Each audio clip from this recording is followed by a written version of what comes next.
তো আমার ছেলে বলল, মাম্মা শিগগিরই আসো, দেখো কি হচ্ছে, বাথরুম দিয়ে কত সুনামি হচ্ছে। আমি তো ধরে গেছি। তো গিয়ে দেখি প্রচুর জল পড়ছে, কারণ মোটরটা খুলে রেখেছিল।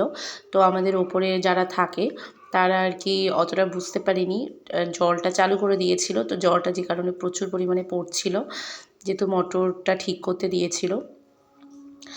তো আর এদিকে দেখো আমি কি নিয়ে এসেছি বলো তো, আজকে বাজার থেকে আজকে নিয়ে এসেছি চিকেন স্টোমাক আর লিভার। তো স্টোমাক লিভার আমার খুবই প্রিয়, কিন্তু ফার্স্ট টাইম আজকে আমি স্টোমাক লিভারের পকোড়া বানাবো।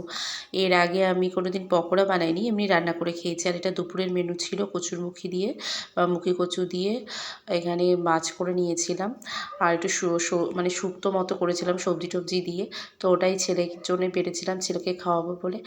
আর সন্ধ্যাবেলা এই পকোড়াগুলো বানালাম, আর তার সঙ্গে একটা ডিম ছিল, কাঁচা ডিম, সেটাও একটু ভেজে নিয়েছি। আর সন্ধ্যাবেলায় কিন্তু